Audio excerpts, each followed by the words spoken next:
Sayyidina wa maulana Muhammadin wa ala alihi wa sahbihi wa barik wa sallim ajma'in, amma ba'd. Alhamdulillah, puji syukur kita haturkan kehadirat Allah Subhanahu wa taala yang telah memberikan kita nikmat, taufik, hidayah dan inayah sehingga kita bisa dapat berkumpul di tempat yang mulia ini, di majlis yang penuh barakah ini. Mudah-mudahan Allah Subhanahu wa taala mengampuni seluruh dosa-dosa kita, dosa kedua orang tua kita, anak cucu kita, nenek datu kita, guru-guru kita, jiran tetangga kita, dan seluruh dosa kaum muslimin dan muslimat diampuni dosa seumur hidup. Mudah-mudahan Allah luaskan rezeki kita, rezeki yang halal, yang banyak, yang berberkah, yang lancar menyampaikan kita ziarah Makkah dan Madinah. Allah kabulkan segala hajat-hajat kita, baik hajat dunia maupun hajat akhirat. Amin ya rabbal alamin. Salawat dan salam kita haturkan kehadiran junjungan kita baginda Nabi besar Muhammad sallallahu alaihi wasallam, juga kepada keluarga, sahabat, kerabat dan seluruh pengikut beliau hingga hari kiamat. Jamaah majlis zikir wa ta'lim Musalla Al-Ummi yang kita sama-sama dirahmati Allah Subhanahu wa taala. Di minggu yang telah lalu kita sudah belajar tentang kalimat la ilaha illallah, yang mana kalimat la ilaha illallah ini adalah salah satu daripada dua kalimat syahadat, yang mana apabila orang hendak masuk Islam, maka syarat dia dinyatakan sebagai Islam harus mengucap dua kalimat syahadat. Yang pertama semalam ngarannya syahadatut tauhid, yang kedua ngarannya syahadatur rasul. Syahadatut tauhid ialah persaksian bahwa tidak ada Tuhan melainkan Allah. Kalimatnya asyhadu an la ilaha illallah. Persaksian yang kedua ialah dia bersaksi bahwasanya Nabi Muhammad adalah Rasulullah. Kalimatnya adalah asyhadu anna Muhammadan Rasulullah. Itu. Nah, kalimat la ilaha illallah. Kalimat la ilaha illallah ini adalah kalimat yang sangat agung, kalimat yang sangat mulia. Bahkan kalimat la ilaha illallah ini, ujar Nabi Muhammad, ringan dimuntung. Dimuntung ringan, la ilaha illallah ringan aja dimuntung. Cuman dari segi timbangan beratnya luar biasa. Khafifun fil lisan, thaqilun fil mizan. Kalimatnya ringan aja dibaca, cuman membaratakan benar lawan dacing kita kena amal kebaikan kita kena di negeri akhirat. La ilaha illallah itu kenapa yuk jadi barat? Kita bahas dulu kan jar Nabi Muhammad la ilaha illallah itu dimuntung ringan, la ilaha illallah ringan aja. Apa yang membuat la ilaha illallah itu menjadi barat?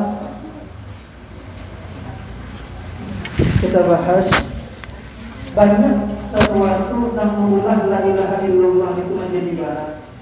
Baru lagi kita membahas tentang makna la ilaha illallah. Di antara kandungan la ilaha illallah dulu kita bahas. Kalimat la ilaha illallah. Nah, la ilaha illallah.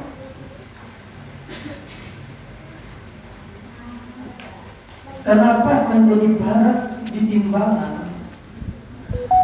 Di antara kandungan la ilaha illallah, seluruh aqaidul iman,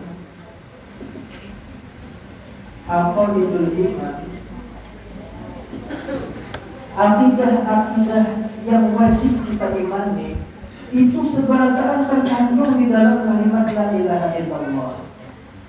Akidah-akidah keimanan ini jumlahnya ada 50 akidah yang wajib kita imani. Nah, ada 50 akidah. 50 ini banyakkah sedikit? 50 ini banyak. Apalagi biar namanya yang 50 ini kita hurayakan, makin banyak lagi.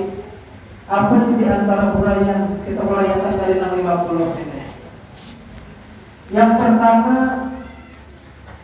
20 sifat wajib bagi Allah. Nah, sifat wajib bagi Allah. 20 orang, namanya sifat wajib bagi Allah ya. Allah wujud tidak bakal. Ya kan, 20 intinya lah. Ayo Pak kita sama-sama Pak menyebut sifat Allah 20 Pak. Ini kita sama-sama dan kita ulang membaca 3 kali. Ya kan, berkat sifat-sifat Allah Ta'ala 20 mudah-mudahan kabul hajat kita. Allahu wujud yang baqa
ada cukup waktunya gitu.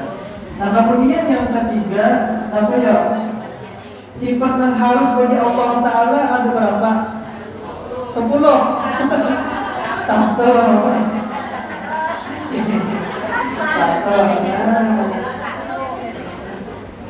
Nah sifat jais atau sifat yang harus atau jais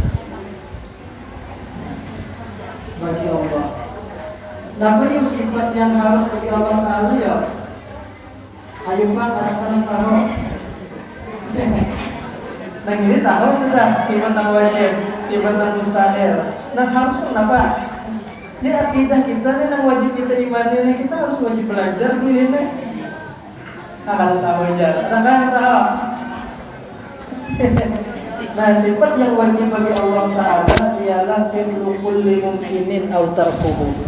Fi'lu kulli mumkinin aw tarkuhu artinya adalah Allah Ta'ala itu memperbuat yang mungkin atau meninggalkannya.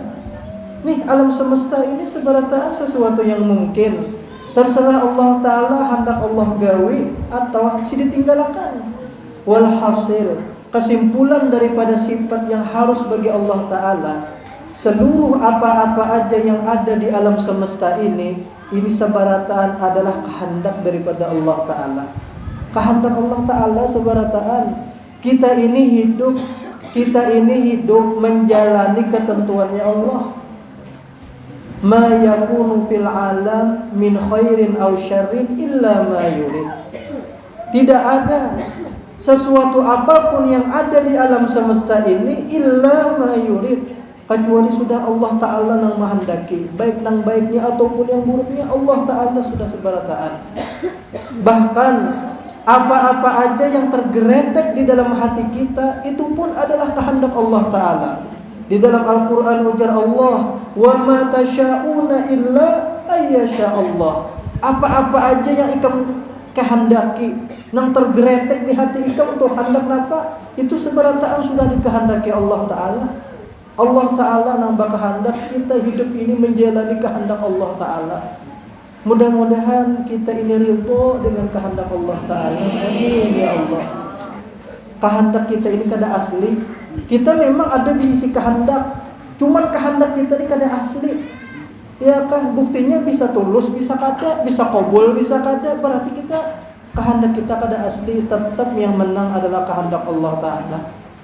Ini kehendak Allah Ta'ala ini ada dua. Kehendak Allah bahasa Arabnya adalah iradah. Ini kita membahas sifat al-jais. Nah, sifat jais ini isinya adalah iradah. Di antara isinya kehendak Allah Ta'ala. Kehendak Allah Ta'ala itu terbagi kepada dua macam. Ada yang zahirah. Zahirah itu artinya yang nampak, kelihatan. Nah, nampak. Ada kehendak Allah Ta'ala itu yang khafiyah. Khafiyah itu artinya ada nampak, ada kelihatan. Sangat dikupas dulu ada kelihatan. Nah, buruk. Kehendak Allah Ta'ala yang nampak itu apa dulu contohnya? Kehendak Allah Ta'ala ini nampak apabila kehendak Allah Ta'ala ini nampak di ketika kita kada hendak ternyata terjadi. Walau katakan orang hubungan pian di sini, nah angkat tangan, siapa yang hendak garing? Jadi apa? Berarti kita hendaklah garing. Ada hendak mati Pak.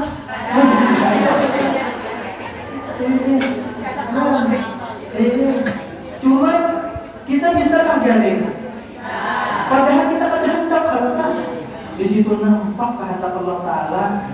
Ya karena nampak kehendak Allah Ta'ala. Pokoknya nampak terkadang kita hendak ini bisa tulus, bisa kada, bisa kabul, bisa kada. Soalnya asli kehendak berkehendak itu Allah Ta'ala. Kehendak Allah Ta'ala itu kada kayak kita. Lamun kita ini berkehendak, cuma kita kada menentukan. Lamun Allah Ta'ala berkehendak sini menentukan. Soalnya pasti kabul, pasti terjadi. Walhasil mudahan kita ini ridho dengan kehendak Allah Ta'ala. Apapun yang terjadi sekalipun itu pahit, mudah-mudahan kita belajar ulun pian sabarataan, mudah-mudahan ridho dengan kehendak Allah Ta'ala. Jadi nampak kehendak Allah Ta'ala itu di ketika kita kada hendak ternyata terjadi. Ya kan? Ada pondokan hanya 2 tahun mondok di Martapura. Umak kaganangan lawan yayang di kampung. Ya kan? Kaganangan lawan yayang di kampung. Sekalinya masuk SMS, yayang isinya himung luar biasa. Himung benar yayang SMS, sekali dibuka bilut langsung. Isinya, ulun minta maaf Kak Alajar, ulun minggu ini dikawinakan abah. Tembak patir langsung mondokan. Ya kan? Kajut kemuliaan.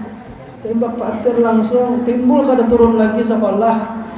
Sebulanan kada turun lagi. Sekalinya timbul kepada belang kepada guru, ulun minta maaf guru lah, ulun izinlah ampih dah sekolah.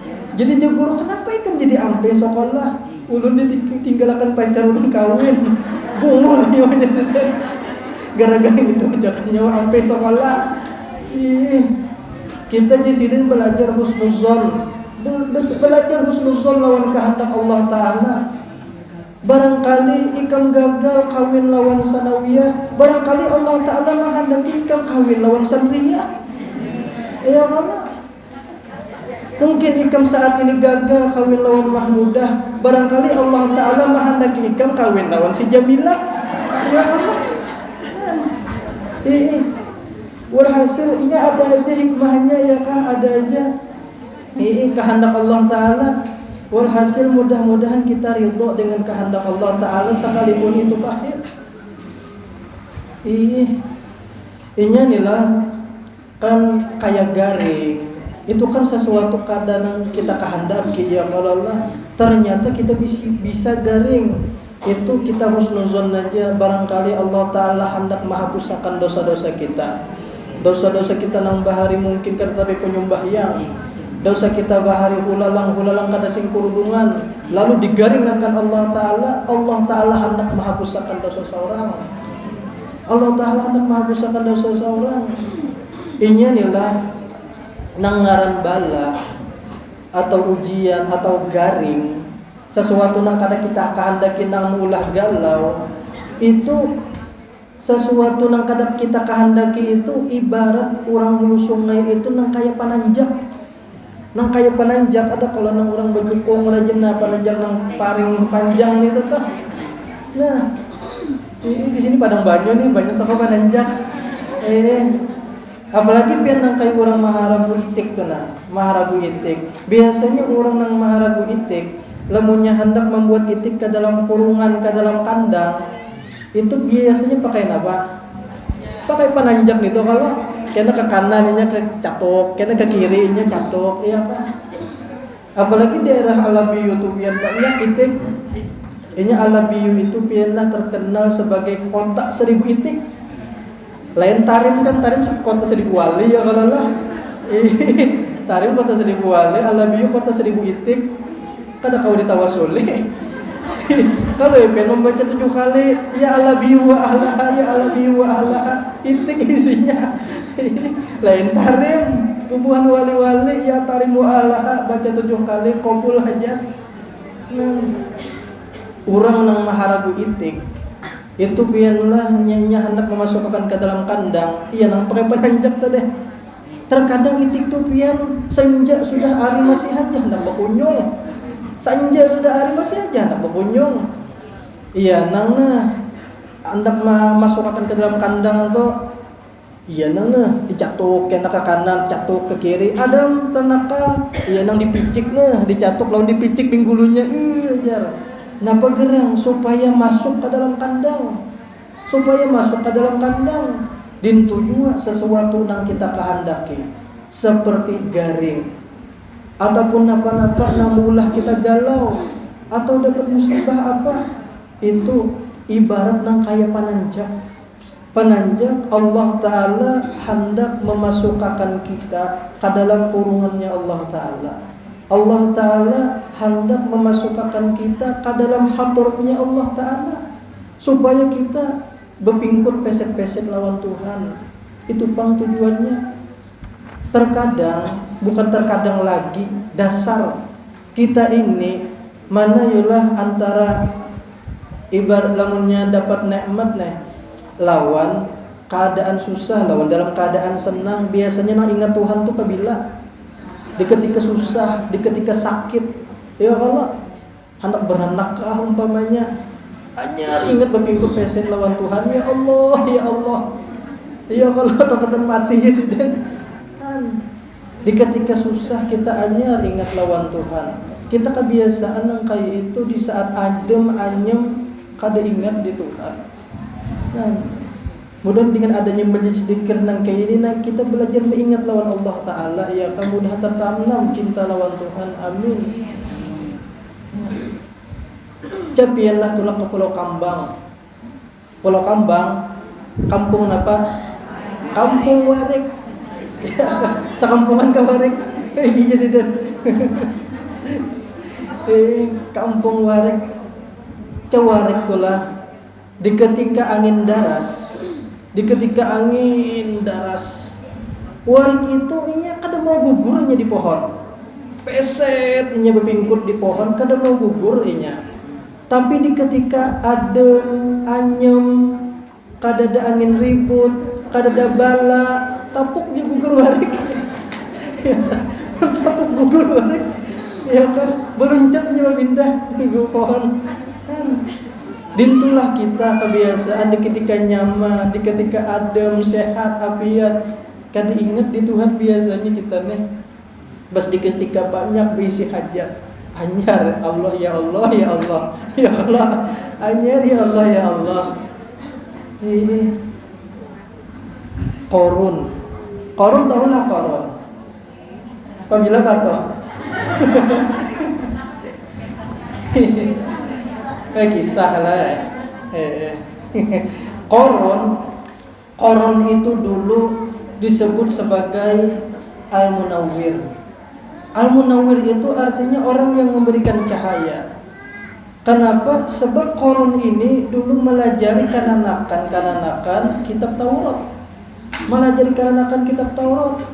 Ternyata di ketika Korun ini sugih, banyak berisi harta, banyak berisi emas, mulai Korun ini sombong, mulai Korun ini bersifat angkuh, bahkan memusuhi lawan Nabi Musa. Disuruh Nabi Musa berzakat kedahapan, bahkan memfitnah memusuhi lawan Nabi Musa. Dituju lawan Sa'labah dulu di ketika masih susah, Sa'labah ini rajin ke masjid.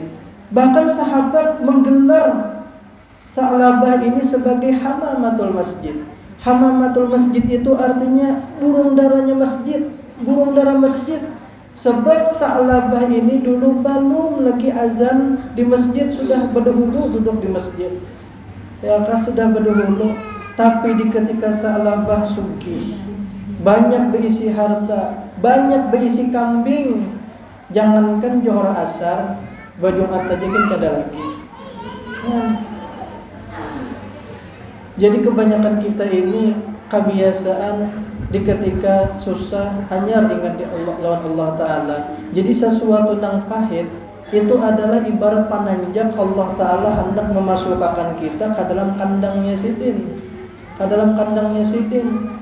Terkadang orang hulu sarikan lawan seorang, buka kehilir, sekalinya orang hilir pulang sarikan lawan seorang.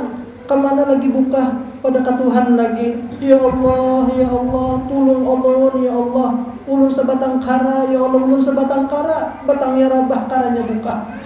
Ya kan, pada ke Allah lagi. Nah, jadi sesuatu apa aja yang kita kada kehendaki ternyata terjadi, disitulah nampak kehendaknya Allah Ta'ala. Mudah-mudahan kita ridho dengan ketentuan Allah Ta'ala. Amin ya Allah.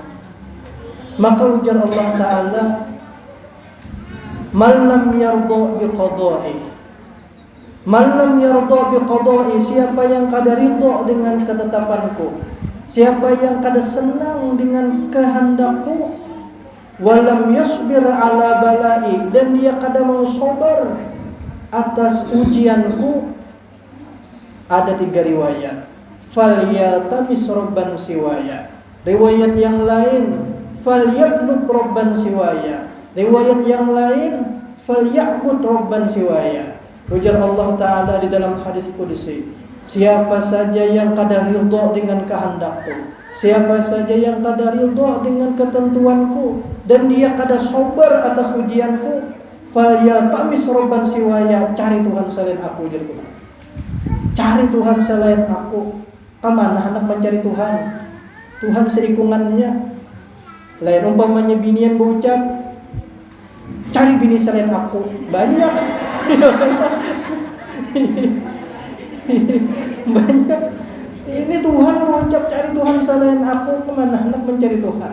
Tuhan seikungannya, la ilaha illallah, tiada Tuhan melainkan Allah. Mudah-mudahan kita sama-sama ulun, pian, sabarakaan, kita belajar ridha dengan apa-apa kehendak Allah Ta'ala. Nah, kemudian pulang sifat kehendak Allah Ta'ala na khofiyah. Khofiyah itu artinya samar. Samar, kehendak Allah Ta'ala yang samar, kada nampak, salang dikupas dahulu, yaitu di ketika qabulnya hajat kita. Qabul hajat kita, pian batianan umpamanya, hendak banar ulihi anak lalakian, sakalinya dasar bujur keluar lalakian, ya kah? Qabul kehendak pian toh, tetap yang menang adalah kehendak Allah Ta'ala. Mulai dari azal sudah Allah Ta'ala mahandaki dapat ulihi lalakian, ayakah? Yang menang tetap kehendak Allah Ta'ala. Nah, inilah enam pelajaran yang kita dapat dari sifat jaiz Allah Subhanahu wa Ta'ala. Kemudian pulang bagian yang keempat,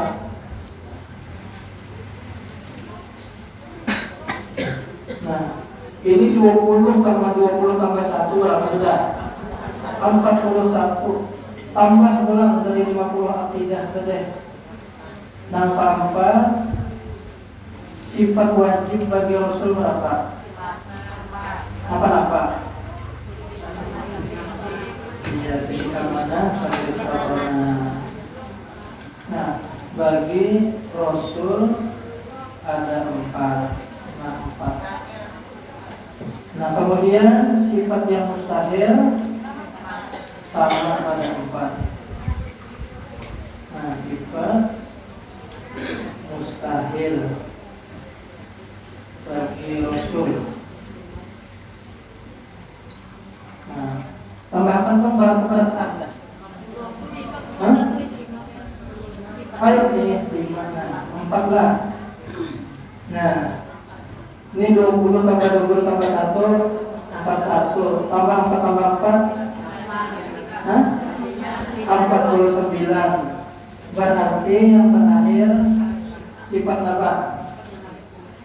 Iya, sifat yang harus bagi Rasul berapa? Apa tuh deh? Nah, sifat yang harus bagi Rasul. Kadang-kadang tahu sifat yang harus bagi Rasul. Sifat yang harus bagi Allah Ta'ala tapi kada dapat. Sifat yang harus bagi Rasul kada dapat juga. Di dalam Aqidatul Awam apa jar sifat yang harus bagi Rasul? Wa jaizun fi haqqihim min aradin min ghairi naqsin ka khafifil maradi. Wa jaizun fi haqqihim, dan sifat yang harus bagi hak-hak mereka para Rasul, min aradin min ghairi nafsin ka khafifil maradi, yaitu mereka itu berisi sifat kemanusiaan. Rasul-rasul itu mereka berisi sifat seperti sifat manusia, tapi sifat mereka ini kadang mengurangi dengan derajat mereka yang tinggi. Napa yo sifat mereka diantaranya seperti sifat manusia. Rasul-rasul mereka itu bisa makan, mereka itu bisa minum, mereka bisa guring, mereka bisa kawin, mereka itu bisa ke pasar, mereka itu bisa berjualan, mereka itu bisa berumah, mereka itu bisa mencari duit, mereka itu bisa juga untuk berperang, mereka itu pun bisa mati sebagaimana manusia. Cuman yang membedakan Rasul daripada manusia yang lain, mereka ini diberi Allah Ta'ala wahyu, ya kan, diberi Allah Ta'ala wahyu untuk menyampaikan kepada umat. Ini bang keistimewaan bubuhan para Rasul. Ujar Allah Ta'ala, Qul innama ana basyarum mithlukum yuha ilai. Katakan olehmu wahai kekasihku Nabi Muhammad, hanya saja aku ini adalah manusia nang kaya bubuhan ikam jua. Cuman bedanya ya ilai, aku mendapatkan wahyu dari Allah Ta'ala. Nah, dari 50 sifat ini, baik sifat Allah dan sifat Rasul, ini sebaratan terkumpul di dalam kalimat La ilaha illallah dan Muhammad Rasulullah. La ilaha illallah dan Muhammad Rasulullah. Sebaratan yang 50 aqaidul iman ini terkumpul di dalamnya. Cucuk La ilaha illallah itu menjadi baharat. Sebab terkumpul ini biarlah mempunyai diurayakan sifat wujud, sifat qidam, bakok, luas benar, membarati benar ulang lawan seperti wujud tadi yang membarati benar sudah lawan La ilaha illallah. Apalagi dibuat qidam, bakok, sebarataan baginya.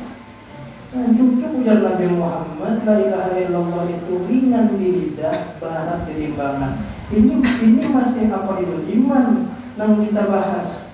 Banyak lagi isi La ilaha illallah, banyak benar. Insya Allah kita mulai berbagi kita yang berbagi kita insya Allah. Mudah-mudahan kita hidup beriman, mati di dalam iman. Mudah-mudahan La ilaha illallah yang rajin kita baca di majelis ini akan menjadi penghibur kita karena ketika kita akan mati. La ilaha illallah karena kita didatangi La ilaha illallah menghibur kita karena insyaallah ketika kita akan mati. Mudah-mudahan sehat, panjang umur, murah rezeki, lancar umur, bahagia, anak cucu soleh-solehah, kabul segala hajat, mati dalam keadaan husnul khotimah, membawa iman sempurna, Islam sempurna, masuk surga di ghairi hisab, berkumpul dengan Rasulullah dan wali-wali Allah Ta'ala. Ala hadhihi niyyatu likulli niyyatin shalihah ila hadratin Nabi sallallahu alaihi wasallam. Al-Fatihah.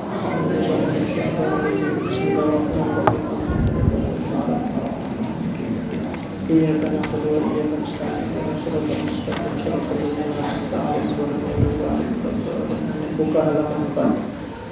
Allahu Rabbi Rabbi ta'ala. Allahu Rabbi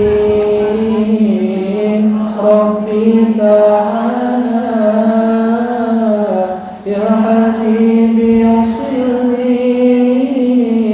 فالعهد طال يا حبيبي صل لي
Bismillahirrahmanirrahim.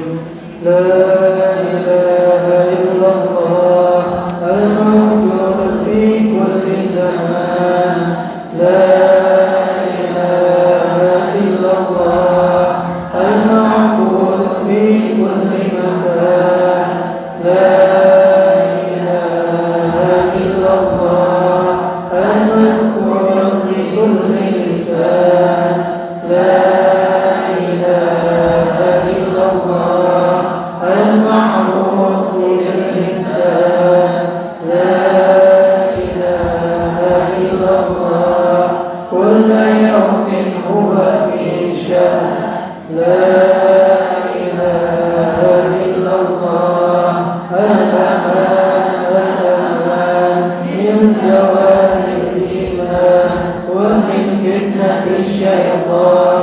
يا قديم الإحسان كم لك علينا من إحسان.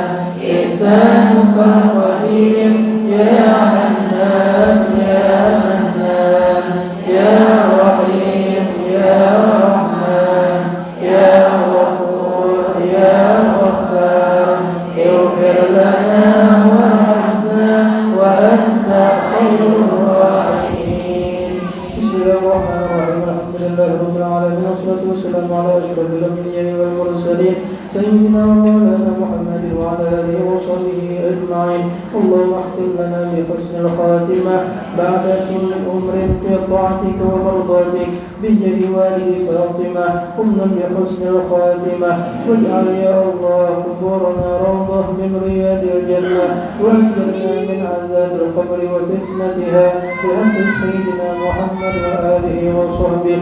واخلق لنا في أولادنا وبناتنا وأزواجنا وأحبابنا وأقاربنا بالخلافة الحسنة والأمة الصالحة يا كريم يا رحيم يا الله. اللهم ارحمنا إن نجرنا في أكفافنا استجب لنا يا الله. آمين آمين آمين يا رب العالمين. وصلى الله على سيدنا محمد وعلى آله وصحبه وسلم والحمد لله رب العالمين. تقبل الله منكم.